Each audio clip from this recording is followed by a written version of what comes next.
Alright. Gotta take a breather. Alright guys, today's subject, we're back into how to paint part 4. And this is going to be more of a mixing tutorial opposed to anything else. And what we're not doing is we're not doing oil painting as usual. We're doing gouache. And I haven't... Gouache, as some people call it. Sit on the fucking ground. Sorry, I have fucking asthma. Had it for my half.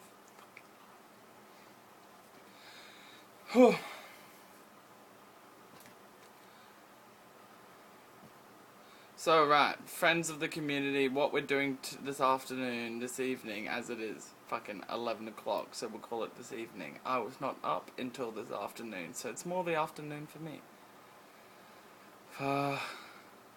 Sorry, my asthma gets worse when there's this, I'm allergic to it. Shellfish, grass, and a few native plants, tipicina and fucking wattle. And guess what surrounds my house? Not on my block, but on other people's blocks.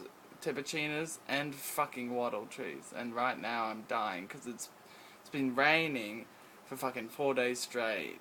And I've been sitting in here with my windows closed, and I've opened them up today when the rain ended thinking, oh, I'll get myself a bit of exposure therapy. And now I'm just coughing and wheezing every day, and I've got no fucking breath right now. But I still can do chickens eat. So today's thing is more or less about gouache paint and what you need for gouache paint. And it's disappeared.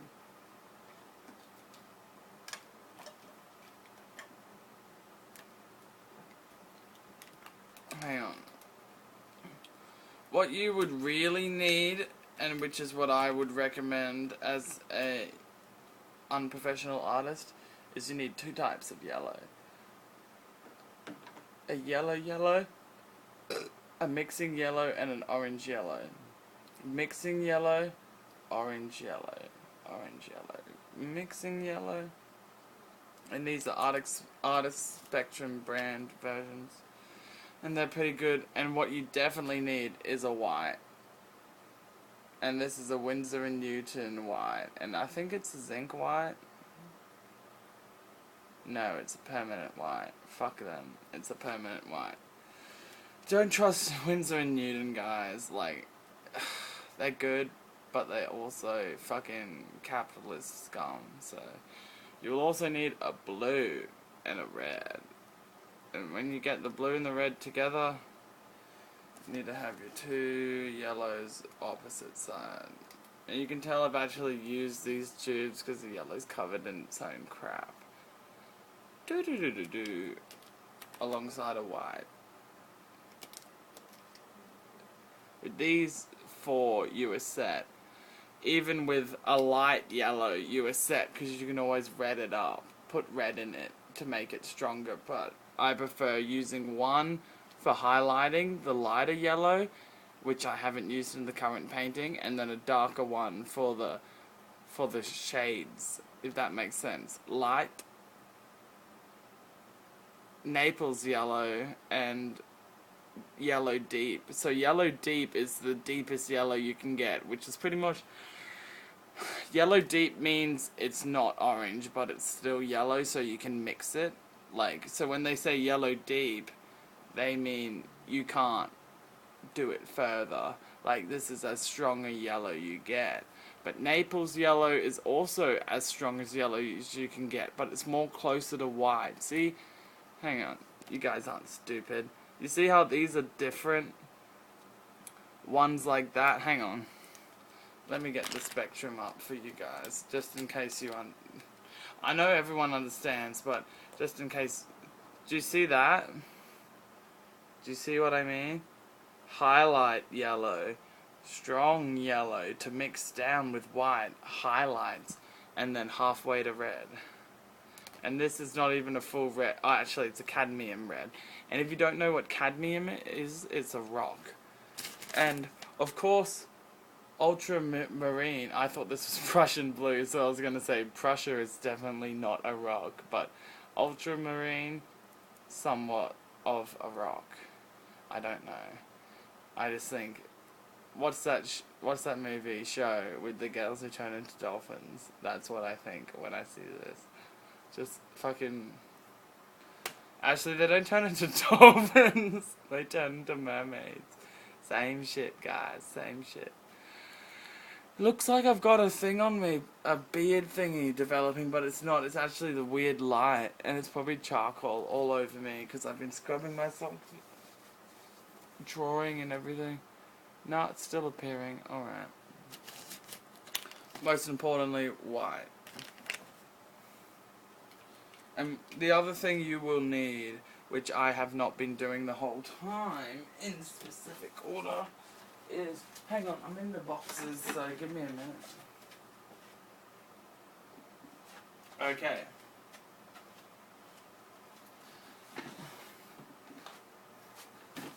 If you wanted to know, my mum did the pattern. My mum made the pattern for my chair, a little chair cover. She's such a sweet girl, and she also made my Christmas pants, if anyone's ever wondering. So we have a yellow, a blue, and a red. And these are Winsor and Newton ones though, so watch out. And these are the only ones you will ever see in most markets, yellow, red, blue. These are the only gouache paints you should trust. Besides, if you live in Australia, Artist Spectrum is the Australian brand, and it's alright because it's made in Australia, and they fucking use things. They fucking use the proper Australian protocol. But the Winsor and Newton are Fabrique en Francoise, which in English is made in Fabrique en France, which in Australian English is made in France. Made in France. Fabrique de France. Oh, that just sounds like so much more sexy. Fabrique de France. My friend who's French is just probably spewing at this like 10 years after I actually originally... he's going to get around to it and he's going to go Fabrique de France. And he's going to just literally just spit. Like, spit all over the floor. And I'm sorry for that, guys. Hang on. Give him a bit of a nip slip. Alright. We're going to need more wine for this, as we're entering French artist territory.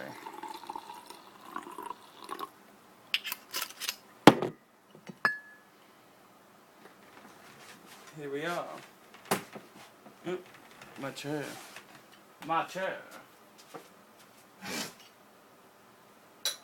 Next major factor you're going to need, and this is what I'm doing for the video, is a jar to use for your red. A glass jar preferably. Or a tin jar, actually. Tins may be better, but you can still put the lid on the glass and keep the water or gum arabic, which is the medium used for gouache. And look who's on the logo. Capitalist and monetization. Right fucking there. Do do do do do do do. They only sell gum arabic. No other one does. Unless you buy online, but... Man, I need to start using my Centrelink money wisely and start buying online. But... thing is, when you're looking at your jars, you want things like your yellow to have the most in it, your red to have a little bit more, and then your blue. We don't have a preparing table, but maybe actually we can if we spin around. Spinning round the chocolate island, swimming round the chocolate island. Hang on. Spinning round the chocolate island, swimming round the chocolate island. And we've got to take our thing off. Alright. Do we see our 3 glasses? With that shit. 3 glasses there. 1, 2, 3. And do you know what these 1, 2, 3s are capable of? Blue, yellow, and red. Obviously, we're going to put the deep yellow, which is not our blending yellow, but our strengthening yellow, into here. Oh, and with gouache paint, you don't want that to happen on the edge. Hang on, do you see? You want it to all end up in that, which is a bad mistake done by me. And I'm better off just squeeze, because gum arabic pigment with gum arabic dries like nobody's business. And hang on, we want to have that little advertiser thing in the corner. Oh, we can't even. We're not getting no fucking sponsorship. Blue over here. We totally did the wrong thing in here, and we didn't do yellow in the most. Alright. You want to do that and put as much yellow as possible and as much blue as possible within reason into the jars. And you want to remember which ones have which in them, because it's going to come a problem. And you want to keep these jars as strong as possible to their original colours. Like, you want to keep the yellow as possible, and you want to keep the blue as blue as possible. And the other thing, hang on.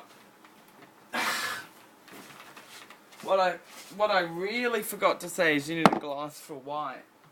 And because we're just going to do a demonstration, we need to put everything together. Everything together originally, like that. And you want to keep that and make that our original pigment that we're never going to use again. Which is true, because I haven't done this at all with my current gouache studies, as they call it in the art world. And we'll also get one for the Naples orange, yellow, but hang on, look at this. That is not a healthy watercolor. We don't want our water being that color. So we chuck it out the window. And these brushes in here, these ones currently here, will become our mixing brushes.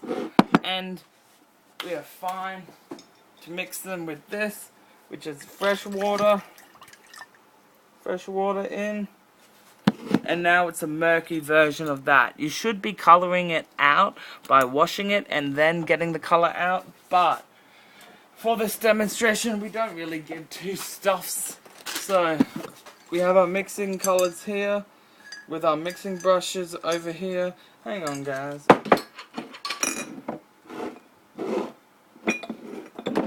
Oh my god. You can't even see that shit. Alright. Here. Oh my god, I dropped this shit. It's because I'm drunk, man. It's the only way it goes to do gouache paintings.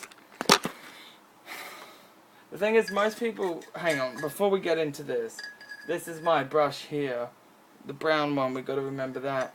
What we want to do is use the gum arabic. And we want to put a tiny drop of gum arabic into each of the actual things. And what gum arabic does is it makes the tiny bit of drips, which are all water based, go further. So all the paint will actually go further. And when you're doing your original things, like a red, yellow, and blue, you want to make your gum arabic strong, because gum arabic will stay in there for a long, long, long time. So you've got no worries about making sure it dries out early. And the thing is, with these kind of things, you want to mix your white first. And you want to keep going and keep going and keep going. Yeah. See that, guys? That's... I have a whole dash of white over here.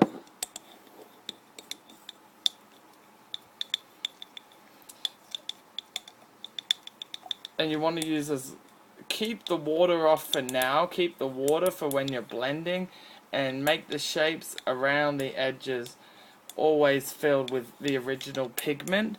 And by original pigment I mean the first mix, And you see over here we had that red bit on the outside, which is over already. And you want to get the pigment done, and voila, a perfect white jar. And that's not white the whole way, that's white at the base, but I've put it on the edges so I can actually use it. I have spare pigment for when I'm running out. So you want your jars to be mostly covered from top to bottom. And see how that was on the outside. Alright? And the best bet for moving from outside to inside. Oi, I'm bloody filming a YouTube thing about how to paint, so give me a while. Yeah, mate, I will. Thank you very much for addressing. Thank you very much. Pardon me, father on the line. Okay, you want to get the original pigment to be going the whole way. And you want an egg yolky kind of thing. We got the white done. We'll put the white over here. We want the egg yolky kind of color, which is going with the deep yellow. And that's why they call it a deep yellow, is because you can actually mix it with the bloody white to create a more egg shapey, like runny egg.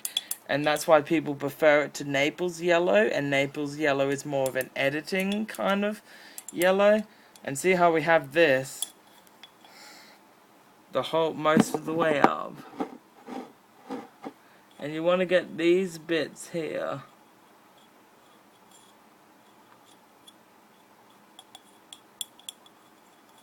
You want to get, and you keep the tops of the jars for later, for the last minute.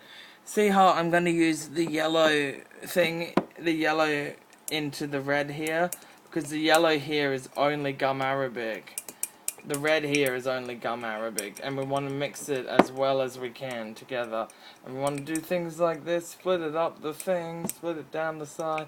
And the thing is, what you might not know about gouache is when it dries, when gouache dries, it can be reused easily with the motion of water. So you don't want water in the original mix, you want water later on. So gum arabic, which is actually, oh, I just got it on my hands.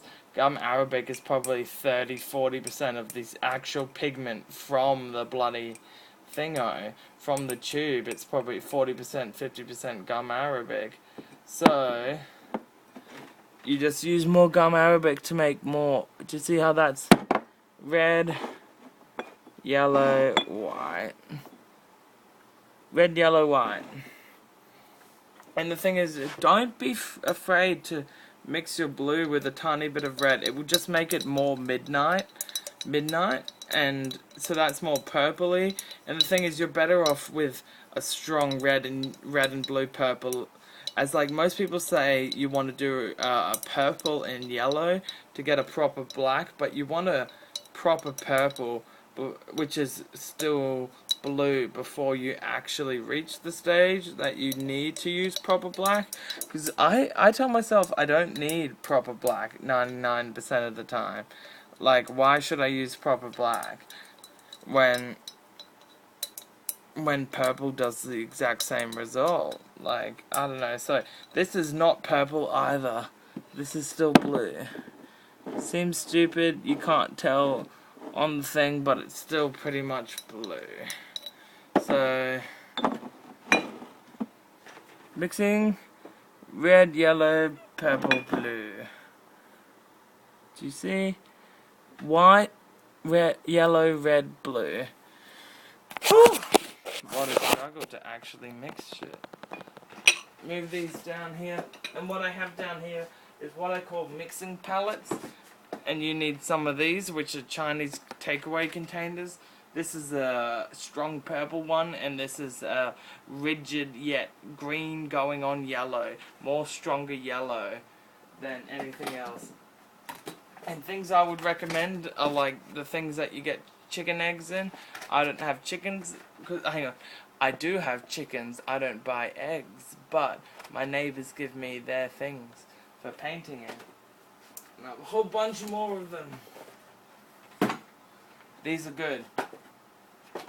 They're not good for storage, but they're good for day use. So if you're using it in the day, hit it a bit with gum arabic, spin, spin, spin around, wash, wash, wash, and it should come out. But cardboard dries easily, especially compared to plastic. Plastic would never do the drying stage. So, other things, tin cans. You're gonna need tin cans. This is my maroon tin can, you can't see. This is my pink tin can, which is mostly white. This is my brown going on grey, but it's a strong brown. You can't really see because of the lights. Or light's not coming from where I want it to go. Green going on blue tin.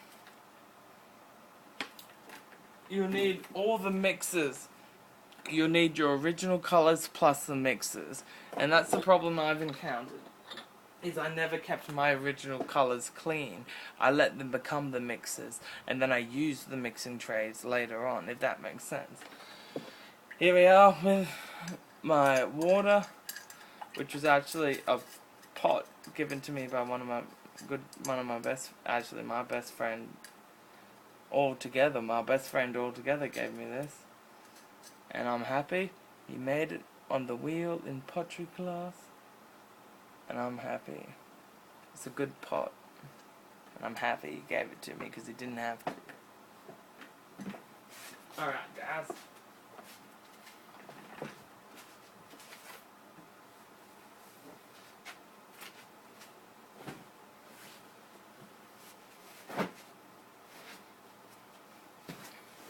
Alright. I don't think we can hardly see, hey. But this is a painting of a burnt down skate arena near my house. And I'm just trying to make it feel more alive. I don't want it to match the colours of the tree, but I also want it to match, not be so recognizable with the sky. So here onwards is not sky, but it looks a bit like it because we're having a bit of trouble. And use white. This is what white can be used for. White can be used for stupid strokes, where you're just trying to say, hey, I want to make this look different, and I want it to look brighter, and I want it to be closer than the original painting. I don't know if you see that already, but I'm going to do that in most places else that are similar. Okay, we need to jump over here.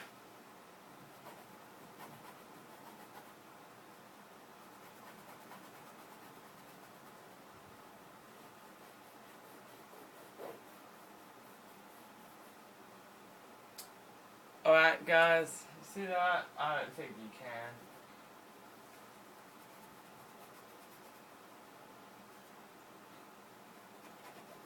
Hang on. This is what happens when you use water with gouache. It spreads like wildfire. And you want to get the gouache here to not be so strenuous, but you want it to be easily accessible.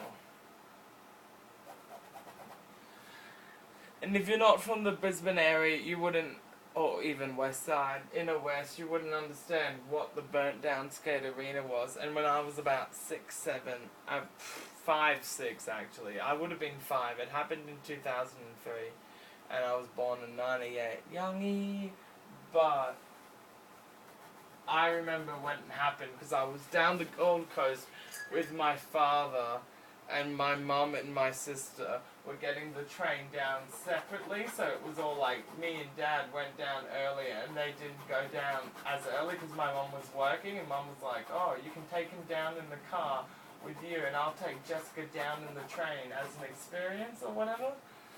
And I remember before they got there, dad was just like, hey, look at this, look at this. And I was like, what's going on, what's going on? And I didn't watch the news much at the time, as you do when you're that young, but I was like, holy crap. Holy gamoly, holy guacamole. What has gone down in my local area? And somebody actually set fire to the building on purpose. That's what the locals believe. So, okay, people believe it was set down on set on fire on purpose because they wanted to demolish it. Someone wanted to get a claim on it to redevelop it. And the thing is, it's a 1920s cinema that was redeveloped as a roller skate rink in the 50s. So it was a bit of an iffy. So everyone's like, oh no, it's a 50s roller skating rink that used to be a cinema, blah blah blah. And from 2002, 2003 onwards, fucking 2018, 15 years later, someone's actually going to develop it back into a cinema. And they were not the original people who wanted to develop it back into something else. There were other people who wanted, because it's on 4 blocks. It's on about 64 perches of land. That's why it's so. And right now it's like the graffiti capital of southeast Queensland, if we may say so. Repping the area. And the thing is, it's not so much repping the area, it's that these places would not have ever been graffitied if they weren't abandoned for so long. And just everyone goes, yo, have you heard of that abandoned skate arena in Red Hill? Oh, where's Red Hill? Oh, it's right next to the city. Yeah, let's go fucking tag it up right now. It's a 3-minute bus journey from the city. A lot of people in Brisbane go, oh, I live 30 minutes from the city. I live 2 minutes from the city. They say I live 30 minutes drive from the city. I live 2 hours drive from the city. I live an hour's drive. And when they say I live 30 minutes, they mean I live an hour away from the city. When they say I live 2 hours, they mean I live fucking halfway up Queensland. Like, it's stupid, man. Why would people want to associate with a city they've never seen? Or at least they don't walk through it every day. Like, Brisbane is my city, man. Brisbane is my city. And I've scuffed this all over myself. I want to get that all together. I want to get that yellow. This perfect yellow, this original yellow to match. And the thing is with Gouache... Okay guys, the thing is with Gouache is you don't always want the original concept to be perfect. You want to keep going over it and going over it. So when you go over it and go over it, you go over it and over it with thinner brushes. And when you go over it with thinner brushes, you get different levels of aesthetic. Or not aesthetic, but impressionism. So you get different levels of those kind of original concepts that were done by all those French gay boys back in the day. And you just go over and over and over and over.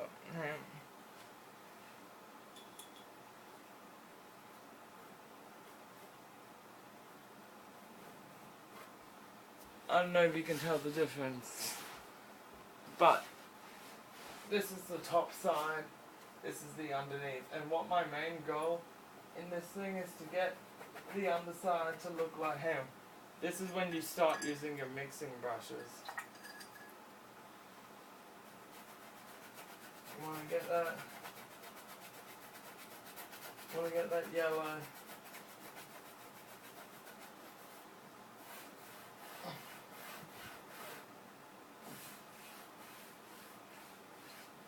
Do you see how there's now a brown streak over the top of that?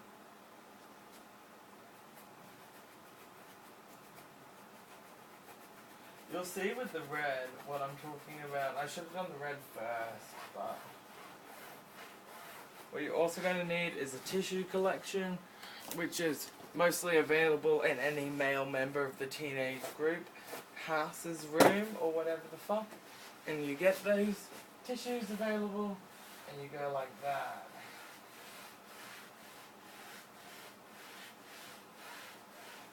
I don't know if you can see that, but that's a red glow in the middle of our thing.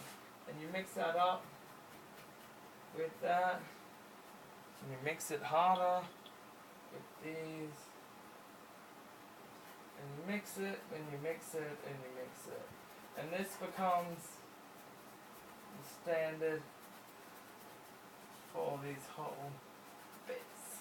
Because see, I haven't done these bits because they're on top of this.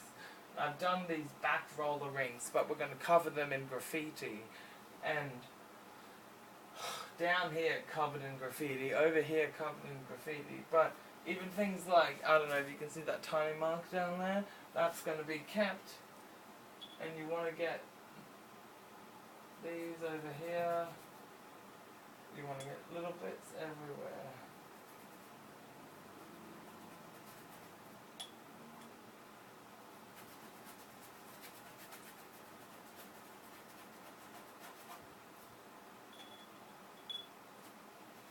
This is a bit of a shitty tutorial, so I should have done more than just explaining and blending, but this is what blending and oil painting, gouache painting is. You gotta, a lot of people don't recommend this, because it brings back the layers. But if you're a strong boy, or a strong woman as well, most women are actually these days, they don't give a shit about what anyone fucking says. They got the vote and they're fucking ready to kill. And you get a bit of that. Hang on. 31? That's what I'm talking about. I'm trying to make like some weird sunset shit above the roof racks that encompass the downstairs region of the actual skate arena. And when I say skate, lol, iPhone 4s can go through anything and they don't die. And we're gonna do all the edges over here, over there, over there. We're gonna do all these regions from there to there, covered in graffiti. And we'll give you the full thing later on, but I'm happy I gave you guys a gouache demonstration, because at least I showed you how to mix properly, and then you want to put lids on your jars, especially to keep it lasting longer, and then just water it every 2 to 3 days, and you should be fine, because it will keep going and keep going. As long as if you water it, you should be using it on a painting. So don't water your gouache without using it on any surface. If you use it on any surface if you water it and don't use it on a surface, you're not going to get it to mix together, because it needs to keep going. It needs to keep going through the stuff, because it's only going to dilute. But gouache paint is gum arabic with pigment. And if you keep the gum arabic consistent, and if you put a tiny bit more water and you put a tiny bit more gum arabic, and when I say I mean about that much water, like literally that by that much of water, then you put that by that much gum arabic, and you want to keep that thing consistent, and the pigment will not thin out the same way as oils or acrylic. It will actually consistently stay similar, and that's what you want, guys. I'm out. I'm bloody out. Pew! Chickens Eat Part 4, 3 coming whenever the fuck you want it.